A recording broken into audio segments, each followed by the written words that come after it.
Je vais vous partager ce que j'appelle le secret des entrepreneurs libres pour vous expliquer comment vous pouvez fidéliser vos clients, vendre davantage et faire ça 24 heures sur 24 en diminuant votre temps de travail. Mais tout d'abord, revenons un petit peu en arrière.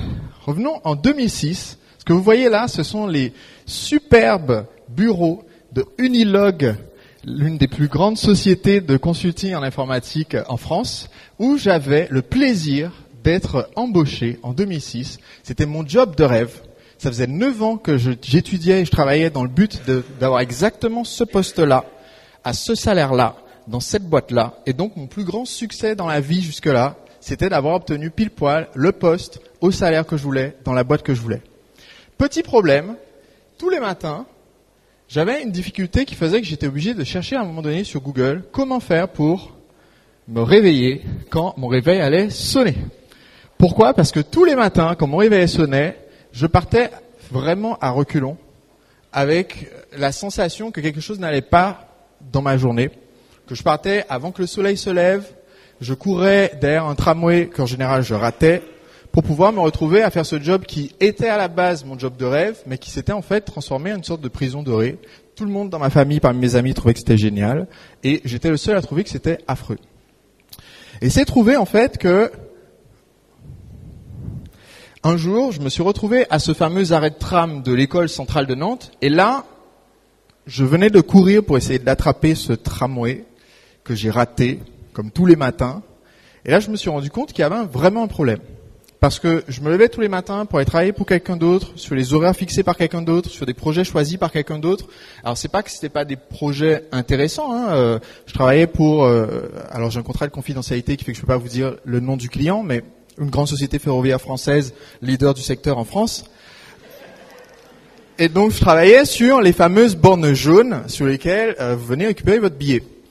Donc, c'était un projet intéressant sur le principe, mais moi, à la base, la raison pour laquelle j'étais passionné par l'informatique, c'était pour le côté connecter les gens entre eux. Programmer des logiciels de chat, faire en sorte que les gens puissent communiquer entre eux.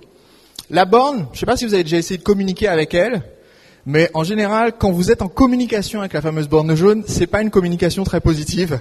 Et il y en a un des deux qui insulte l'autre. Donc, je me suis rendu compte qu'il y a un truc qui clochait. Et ce qui a été le déclencheur, c'est que sur ce même blog sur lequel j'avais trouvé comment faire pour se lever tôt le matin, j'avais aussi lu cet article. 10 raisons pour lesquelles vous ne devriez jamais être salarié. Et ces 10 raisons s'appliquaient toutes à moi. Donc, j'ai décidé de quitter ce job, de dire ok, je vais me lancer, je vais créer ma boîte, je vais être mon propre patron, je vais être complètement libre. Évidemment, mes proches m'ont posé la question fatidique, d'accord, tu vas créer une boîte, génial. Une boîte de quoi ? J'ai répondu, laissez-moi réfléchir, j'y reviens dans quelques instants. J'ai cherché un petit peu et j'ai fini par trouver. J'ai fini par monter une activité de coaching en séduction. J'étais un des 2 premiers coachs en séduction en France. Et donc, je faisais des ateliers où j'accompagnais des jeunes hommes timides. Je les aidais à aller dans la rue, à franchir leurs barrières, à parler avec des inconnus, à se rendre compte qu'ils n'allaient pas se faire gifler ou mordre ou frapper par des boyfriends rugbyman. Et j'ai donc démarré cette activité avec le but énorme d'atteindre un jour 3 000 € par mois de chiffre d'affaires. C'était mon rêve, mon objectif absolu. Pourquoi ? Parce que avec les aides que vous avez quand vous démarrez notre entreprise, que vous êtes chômeur, 3 000 € par mois, ça me permettait de gagner autant, parce que j'avais pas de charge et tout, pas d'impôts, pas de charge sociale, le pied, pendant 1 an.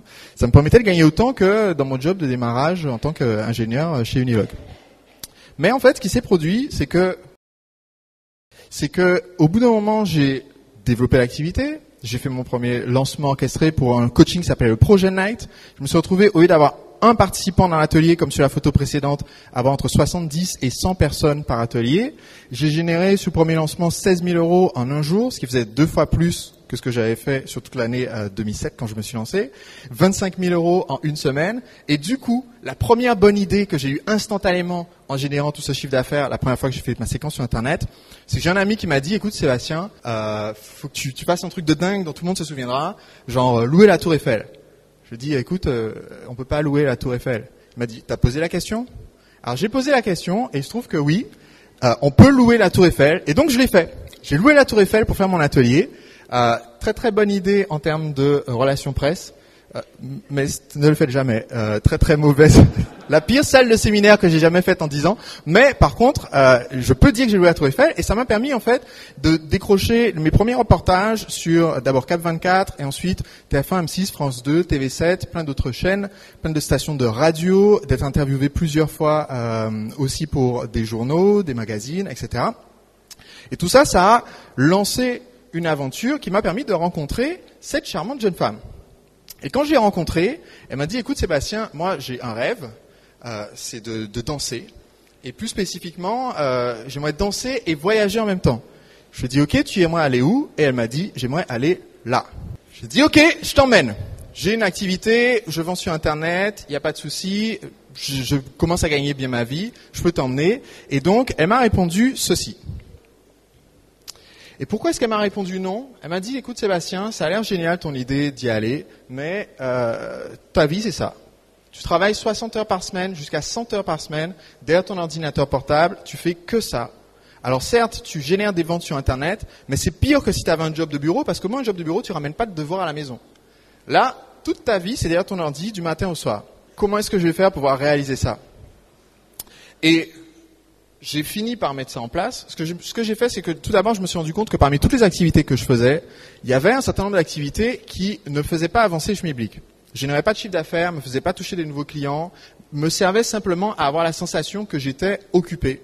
Et donc, si on réduit l'espace de travail, ça nous force en fait à mesurer qu'est-ce qu'on est déjà en train de faire maintenant et à voir quelles sont les activités qui rapportent et quelles sont les activités qui nous font perdre du temps.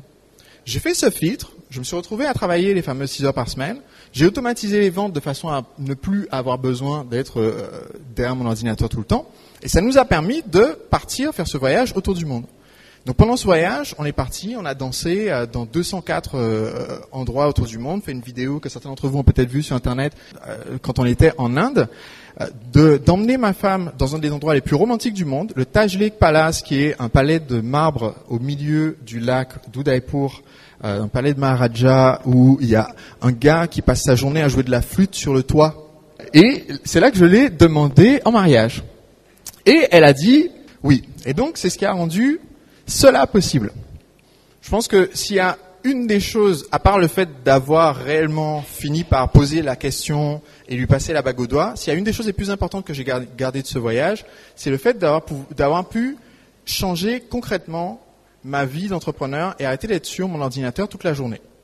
Pourquoi est-ce que je dis que ma vie d'entrepreneur libre, ça va être de m'occuper de ma petite fille? Eh bien, c'est parce que j'ai décidé que l'année prochaine, je voulais reproduire l'expérience, non pas en faisant le tour du monde, mais en disant je vais travailler qu'un jour par semaine et le reste du temps, je vais pouvoir m'occuper de ma fille. Parce que ma femme veut pouvoir reprendre le travail, elle est professeure des écoles, et pendant ce temps-là, moi j'aimerais rester et m'occuper de ma fille. Alors j'ai promis 1 à 2 jours par semaine. Pourquoi? Parce que je me laisse un peu de marge au cas où le deuxième jour, j'ai juste envie de m'enfermer dans le bureau pour dormir, puisqu'apparemment c'est le truc qui manque le plus quand on est jeune parent, d'après les informations que j'ai recueillies à ce sujet. Malheureusement, pour y arriver, il y a un ennemi qu'on doit combattre. Votre pire ennemi quand vous développez votre entreprise, c'est ce qu'on appelle le syndrome du torrent. Le syndrome du torrent, c'est le fait d'avoir un chiffre d'affaires avec des montées soudaines, tout comme un torrent de montagne qui a la fonte des neiges ou des pluies torrentielles, si vous êtes comme moi en Guadeloupe, où on s'est tapé 3 cyclones d'affilée il y a quelques semaines. Et donc vous avez d'un seul coup des pluies torrentielles qui font que le cours d'eau devient complètement déchaîné. Et ça, c'est ce que vous avez dans votre activité. Si vous êtes, combien d'entre vous sont coach, consultants, ou vous avez une profession comme ça de service, ok. Combien d'entre vous sont formateurs, vendez sur Internet, ou alors vous faites des formations présentielles? Ben, vous avez les deux cas. Soit vous signez un gros contrat et vous avez un client qui vous prend 100% de votre temps, ce qui fait que pendant que vous êtes en train de livrer le service, vous ne pouvez pas être en train de vendre pour trouver le prochain client.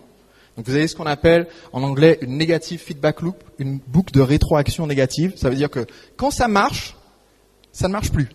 Automatiquement, peu de temps après, ça ne marche plus. L'autre syndrome, c'est pour ceux qui vendent sur Internet, c'est on fait énormément de ventes et ensuite il faut s'occuper de livrer toutes ces ventes. Et donc pendant ce temps-là, on n'a pas le temps de chercher un autre partenariat ou de s'occuper des publicités. Donc on met tout ça en pause et ensuite on se retrouve à nouveau dans une période de disette et de famine.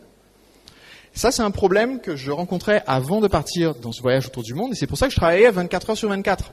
Parce que je devais travailler d'un côté pour vendre et ensuite je vais travailler de l'autre côté pour livrer le produit et ensuite il n'y a plus de vente et ainsi de suite. Ce que je veux à la place pour vous, c'est créer ce que j'appelle un fleuve de vente. Un fleuve de vente, c'est tout simplement avoir un débit immense, constant et en croissance régulière. Ça, c'est le fleuve la Loire. Quand je suis venu pour la première fois à Nantes, j'ai découvert qu'en quelques secondes, il coule là-dedans plus d'eau que dans toutes les rivières de Guadeloupe en plusieurs années. Et pourtant, ça a l'air d'être une étendue hyper calme. D'où l'expression « un long fleuve tranquille ». Ce qu'on veut, c'est avoir un chiffre d'affaires qui soit un long fleuve tranquille. Alors, comment est-ce qu'on fait pour le créer ? Eh bien, on utilise la méthode que j'appelle le toboggan. Ça nous permet d'aider des milliers de personnes, faire des ventes toute l'année et surtout ne pas mettre de réveil, ne pas avoir à chercher le blog de Steve Pavina pour se réveiller à l'heure détectée par un patron. Donc voici le principe clé. Pour tout produit ou service que vous voulez vendre, il existe une séquence de vente optimale. C'est ça que j'appelle le toboggan. C'est le point clé le plus important. Et même pour ceux d'entre vous qui étaient là l'année dernière, si vous n'avez pas votre séquence optimale de vente, tous les autres efforts que vous êtes en train d'investir sont des efforts gaspillés. Parce que vous êtes en train d'inventer des nouvelles séquences ou des nouvelles sessions qui sont sous-optimales pour vendre de nouveaux produits, alors que vous n'avez pas encore trouvé le jackpot pour le produit que vous avez vendu l'année dernière. Et ça veut dire donc qu'on doit aller droit au but. Quand vous avez un prospect qui arrive sur votre site internet, qui passe un coup de fil, qui vous rencontre dans une session de networking, vous devez directement aller dans cette séquence de toboggan. Ça veut dire pas de séquence de bienvenue. Combien d'entre vous ont un blog ? Le plus gros problème qu'on a quand on a un blog, la plus grosse tentation qu'on a, c'est quand on finit par se dire je vais installer un autorépondeur et capturer des emails. On se dit mais qu'est-ce que je vais leur envoyer aux gens ? Et on se dit bon ben je vais leur envoyer les articles du blog, ou alors je vais leur envoyer un best-of des articles du blog pendant 30 jours, et après je vais leur envoyer un truc à vendre. Le problème, c'est que quand vous faites ça, vous êtes en train de perdre les gens. Parce que votre séquence de vente optimale, c'est le meilleur message que vous pourriez communiquer pour apporter de la valeur le plus vite possible. Et donc, ça serait plus rentable, plus efficace et ça apporterait plus de valeur que de commencer par un truc un peu aléatoire au début.